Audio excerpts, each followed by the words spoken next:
Buscamos la verdad siempre, siempre, siempre. Más es más, más por menos. Menos mal que no más, mal que mal. Menos por menos que cero, pero más que menos. Más que menos, pero menos mal que más. Bueno, más o menos bien. Y punto. Somos radio. Buscamos la verdad siempre.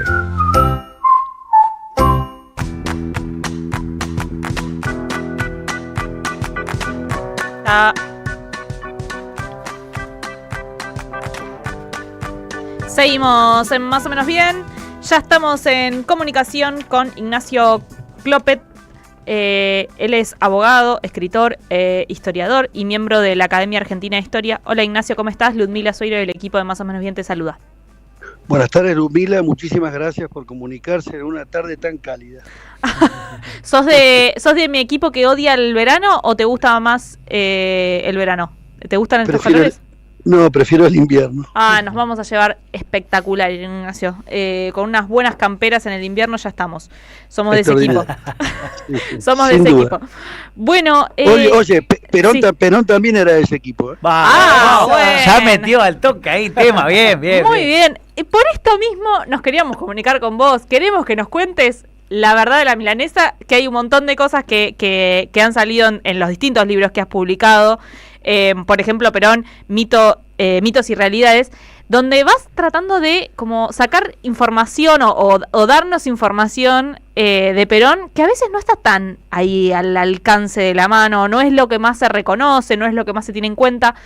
Y yo quería que fuéramos un poco, podemos hacer una especie de cronología, pero que fuéramos un poco entre infancia, adolescencia, juventud, y podamos hablar un poquito de quién era ese joven niño y al mismo tiempo adulto que fue llegando hasta el lugar donde llegó. ¿Cómo podríamos describir un poco esa infancia, adolescencia, juventud para conocerlo a Perón?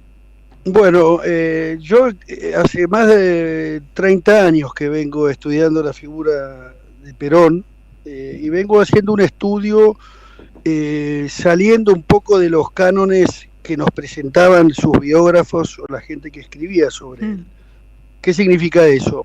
Yo tomé distancia porque observé a lo largo de las cosas que se venían publicando que había muchísimas cosas que no eran correctas, que eran desacertadas, que eran erróneas o que directamente eran tendenciosas.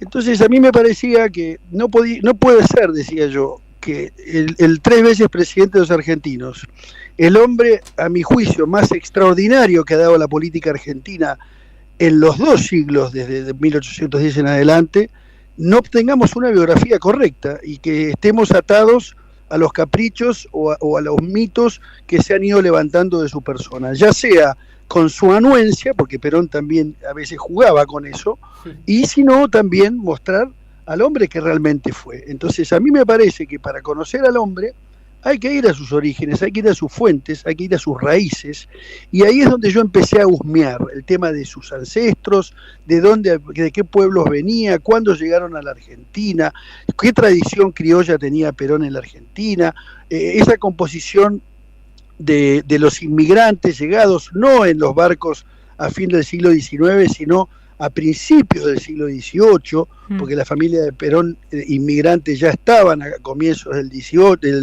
a comienzos del XIX,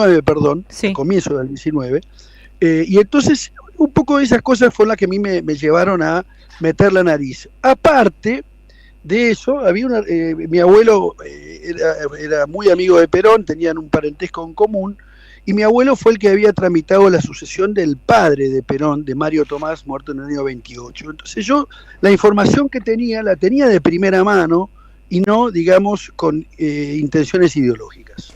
Y había, en estos errores que vos marcás, más allá de tu relación directa, ¿pensás que es esto solo que por una cuestión de intención, digamos, ideológica, como mencionás, o pensás que también puede haber como, bueno, es gente habló con el 14º, bueno, claro, con la fe, pero digo, Pero ¿porque no se hace una buena investigación o porque la información es muy difícil de encontrar? Más allá de la posibilidad que vos tenés de haber estado con alguien, por tu familia, de tener a alguien muy cercano. Sí, bueno, la relación con mi familia es de 1850, de ahí Claro. empieza ya la relación de la familia de Perón, de la familia materna de los Dutey, con la familia de mi abuelo.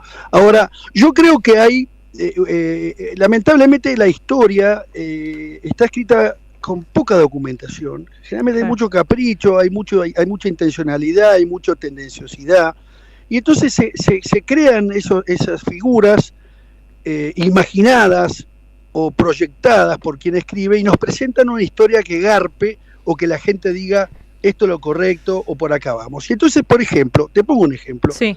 el tema del lugar de nacimiento y de la fecha de nacimiento es un tema que me llama la atención que haya gente que se haya sumado a esa versión de que nació 2 años antes en la ciudad de Roque Pérez, ¿no es cierto? Y que nació no en Lobo, sino en Roque Pérez en 1893. Gravísimo error. Primero porque no hay ningún documento que lo certifique. Esa versión fue una versión que se instaló mediáticamente y no hay ningún documento. Para turismo de Roque Pérez, básicamente. Para turismo de Roque Pérez, porque claro, les garpaba, digamos, que poder decir acá nació Perón en esta casita o en este rancho nació Perón o dio sus primeros pasos en General Perón. Y yo presenté documentos públicos indubitables. Cuando vos presentás un documento público indubitable, los documentos pueden tener error, sí pueden tener error. Ahora yo presenté 4 documentos públicos indubitables. Claro. Por lo tanto, lo mío ya no era un capricho, sino que era una cuestión que yo presentaba el papel para que no sigan macaneando. Ese es un caso. El otro caso que se creó y que se levantó un gran mito, ese sí ya es más ideológico que el turístico de Roque Pérez, es el tema de su ascendencia indígena a través de su bisabuela María Victoria Gaona.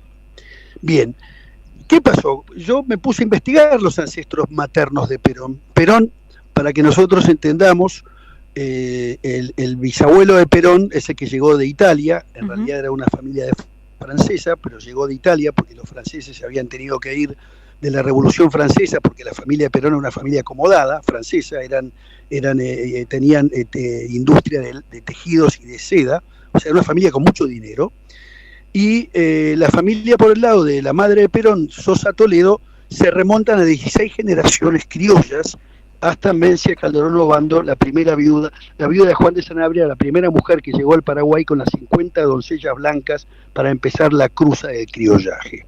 Perón desciende de esa mujer.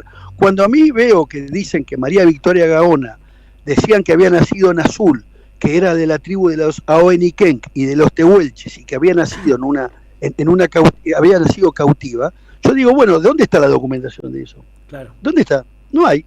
Entonces, ¿qué hice yo? Me puse a buscar si María Victoria Gaona estaba bautizada y era una persona que había nacido o era un invento, digamos. Y efectivamente la encontré bautizada, no en Azul, sino en San Nicolás de los Arroyos, y en parte de las partidas en 1820 te discriminaban, si vos querés, si eras negro, si eras mulato, si eras indio, si eras criollo, o si eras blanco, si eras español. Y ahí está la bisabuela de Perón, que dicen todos que por esa bisabuela Perón era de la tribu de los Aoeniquenc. Una falsedad de la historia. Ahora, ¿por qué lo hicieron? Claro, porque garpa que el líder político más importante de la historia argentina tenga sangre de pueblos originarios. ¿Entendés? Entonces, de esa manera lo instalaron y quedó como oficializado. Qué loco. Bien. Claro, cuando vos empezás a escarbar la historia y empiezan a aparecer los papeles, vos decís, muchachos, está esto. Ahora, claro, cuando vos le decís eso a ciertos historiadores o escritores o periodistas ideológicos y vos les venís a patear el tablero de lo que ellos escribieron, directamente te ignoran.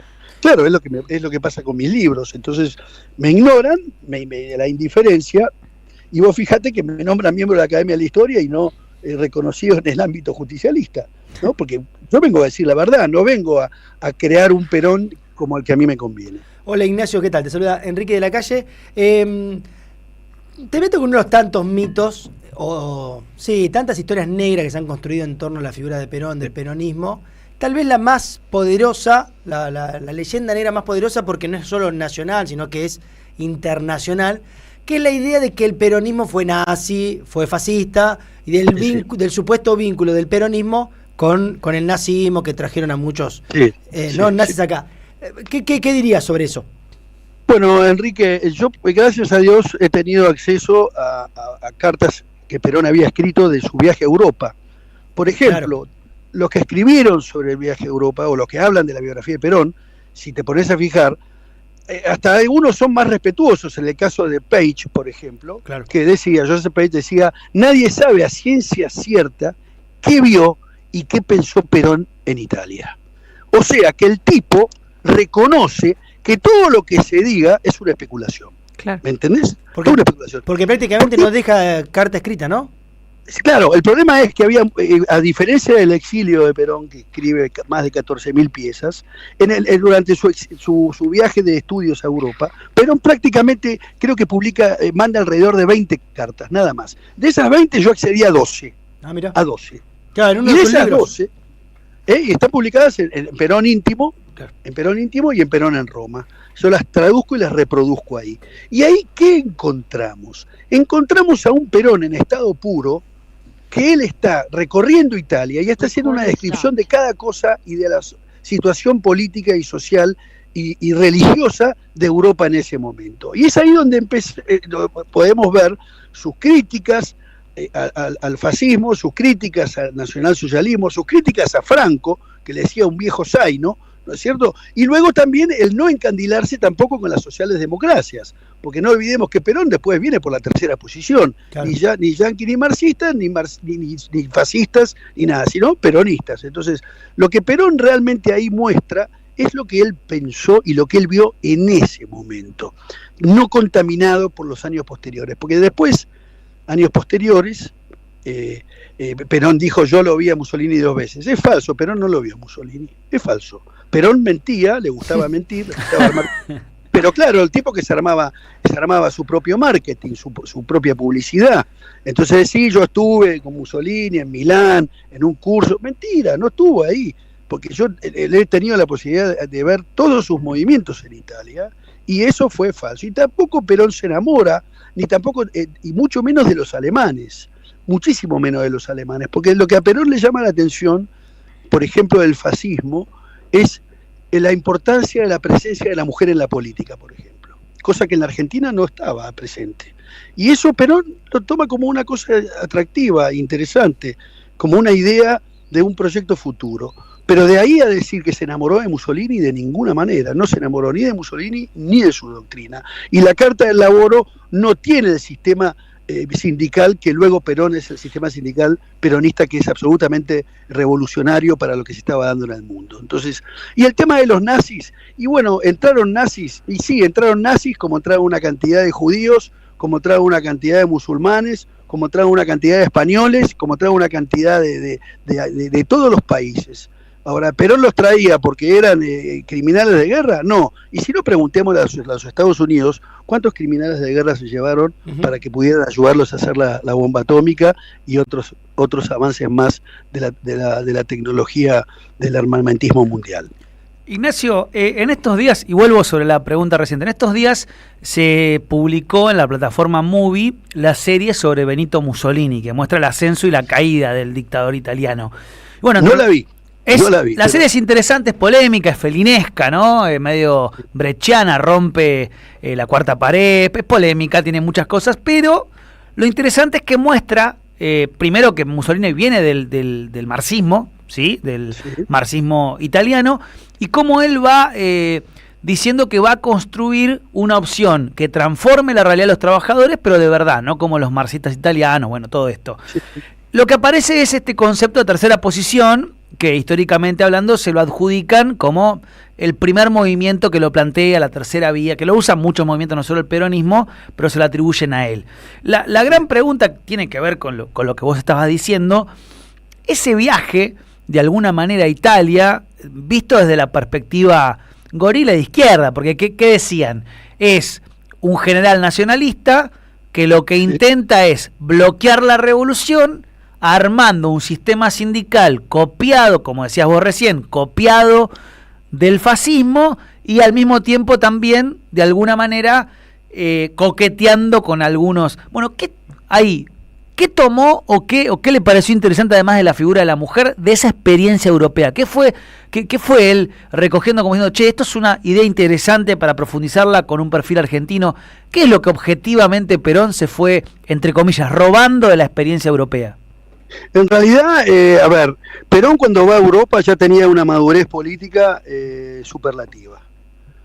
Perón no nace a la vida política, si vos querés, en una proyección futura en ese viaje europeo. No lo hace.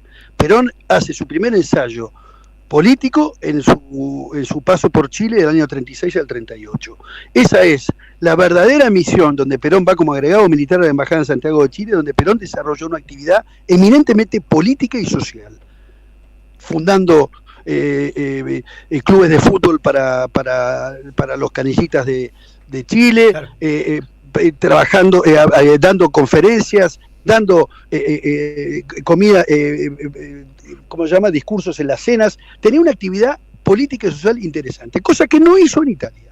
En Italia él realmente, si vos me preguntás concretamente hablando, al margen de haber visto el tema de la mujer, de cómo trataba el tema de la mujer, no trae el modelo sindical fascista, porque era un modelo dirigido el fascista. Perón da libertad en el tema de la agremiación.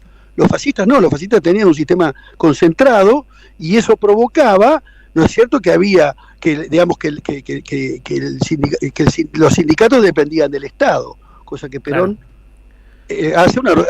Perón lo que crea son las organizaciones libres del pueblo, precisamente para tenerlas absolutamente liberadas de los caprichos estatales. Claro. Entonces Perón no toma la Carta del Laboro, a pesar de que todos dicen sí, que se copió la Carta del Laboro, es mentira. Y el tema de la tercera posición, Perón ya lo venía madurando antes de ir a Europa, porque él era consciente de que no había que embarcarse, por ejemplo, en las guerras, en lograr lo que se llamaba la neutralidad, algo fundamental, eso que Perón lo mantuvo hasta último momento. Lamentablemente después termina declarando la guerra al final de la guerra en una forma de querer congraciarse con los vencedores, pero los vencedores se despacharon contra Perón, porque una de las cosas que no le perdonan a Perón es la neutralidad en la Segunda Guerra Mundial, y eso lo venimos pagando hasta el día de hoy, porque la Argentina sigue pagando hasta el día de hoy esa falta de lealtad, entre comillas, falsas, hacia el Imperio Británico y hacia los norteamericanos, y obviamente hacia el Imperio Soviético. Obviamente con ninguno de esos tres lugares Perón era condescendiente. Yo te diría que Perón, cuando ya va a Europa, él va maduro, y es un viaje donde él se forma como militar alpino, donde llega a lograr la pluma de los alpinos en forma extraordinaria, maestro esquiador, le gana esquiando a todos los italianos de la creme de los alpinos. Perón se consagra en un gran militar alpino y él va en una función de observador. Claro. Y te hago una consulta, Ignacio, es difícil, ¿no?, la pregunta, pero ¿cuándo pensás que Perón empieza en su cabeza a tomar forma la idea de dedicarse a la política, poder ser presidente o tener un rol muy fuerte en la política argentina? Yo te puedo decir lo que yo pienso. Hay distintas etapas de esas maduraciones. Desde que era chico, de 18 años, él ya tenía pensado, y lo tiene escrito en una carta, cuando vio las injusticias sociales que había en el monte entrerriano y en el monte santafesino, dijo, si algún día puedo, yo esta realidad la voy a cambiar. Él volvió espantado de cómo vivía la gente en los ranchos, en la pobreza y en la mayor marginalidad que tuvo la Argentina en ese momento. Y después de eso él maduró permanentemente. Cuando estuvo en la escuela de suboficiales, él también se estuvo preparando para cambiar la realidad de la Argentina, cuando fue agregado militar en Chile, y luego cuando él vuelve de Europa, donde lo castigan, porque él vuelve y dicen que había vuelto con ideas comunizantes, eran como ideas comunistas, había traído Perón de Europa, lo mandan castigado a Mendoza, y es el mejor favor que le pudieron hacer, porque él es ahí en Mendoza, donde cruza el Rubicón, y junto con Farrell, que estaba con él destinado ahí, y con Mercante, los tres resuelven la fundación del GOU, cuando Perón ya luego viene en el año 42 a Buenos Aires, y él ya sabe perfectamente cuál era el objetivo que él tenía. Y obviamente el ensayo esencial del protoperonismo, donde yo desarrollo en ese libro Perón, mitos y realidades, un capítulo dedicado a la importancia del protoperonismo, cómo Perón empieza a escalar en distintos estamentos y en distintos momentos el ejercicio de la política y de encarnar la realidad social y la necesidad de lo que el pueblo necesitaba. Se nos ocurren 1.000.000, porque yo lo escucho, Quique también te quiere preguntar más y más porque estamos... Yo estoy como que estoy No, la que yo tengo pero tiene que ver por otro lado, así que siga. Voy yo entonces, Ignacio. ¿Qué hay de cierto entre si no fuera por Evita, Perón no sería o no hubiera sido el líder que fue? ¿Qué hay en eso? ¿Por qué te parece a vos que hay, después de haber investigado tanto, hay tanto ahí como una cosa de Perón, Evita, sino esta cosa de medio? Hay una necesidad ideológica progresista de enfrentarlos. La realidad es esa, o sea... de enfrentarlos a ellos como dos figuras, sí. Sí, como dos figuras o digamos, o poner encima a la mujer del hombre por una cuestión de los aires que vienen corriendo hace varios años en el mundo. Ahora, ¿cuál es la realidad? Con todo respeto lo digo. No hay ninguna duda que Eva Perón fue la gran abanderada de los humildes, fue el mejor cuadro que tuvo Perón. Ahora, Eva Perón sin Perón no era nada. No era nada, y ella misma lo dice y lo ha reconocido públicamente. Entonces, querer traernos hoy esta falacia, esta mirada tendenciosa de querer enfrentar la figura de los dos, yo no lo puedo concebir y me parece una falta de respeto. ¿Por qué? Porque Eva fue un gran complemento para Perón. Perón hubiera hecho lo mismo sin Eva Perón al lado, no tengo dudas. Es probable que tal vez le hubieran faltado algunos elementos que Eva pudo aportar y aportó, de hecho, como mujer extraordinaria que fue. Ahora, decir de que Perón sin Eva no era nadie, me parece que es una falta de respeto y es un desconocimiento absoluto de la figura, de lo que representaba la figura del general Perón. Yo tengo otra. La isla... Nos quedamos hasta las 10 de la noche. La última. Porque hay... ¿Viste esa famosa carta en la isla Martín García en la que Perón dice, Chinita, nos vamos al sur, claro. vamos sí, a... sí. Hay dos unas miradas. ganas igual en ese momento. Una es, Perón está derrotado, no se sabe, está derrotado, admite claramente que no sabe qué va a pasar, se está tejiendo un hervidero atrás y él no tiene posibilidad de estar al tanto de esto. La otra es... ya los que queremos todo el tiempo revestir a Perón de múltiples atributos, no, él sabía que lo espiaban, por tanto fraguó una carta de derrota para engañar a los militares que lo habían traicionado y de esta manera que no sepan que se iba a producir el 17 de octubre. ¿Qué tenés para decir de esto? La segunda parte suya es la respuesta de la pregunta. No hay ninguna duda. A ver, Perón... el mayor favor que le hicieron a Perón fue encarcelarlo a Martín García. Claro. Es el mayor favor que le hicieron al Perón, no solamente a Perón, a la Argentina le hicieron. Porque después de eso tuvimos el 17 de octubre, no nos olvidemos, ¿no? Sí. O sea, vino la liberación de Perón y luego vino el 17 de octubre. Sin ese encarcelamiento, yo creo que Perón no llegaba al poder de la manera en que llegó. De una manera derrotando a todos sus enemigos. Ahora, efectivamente, él sabía que lo espiaban.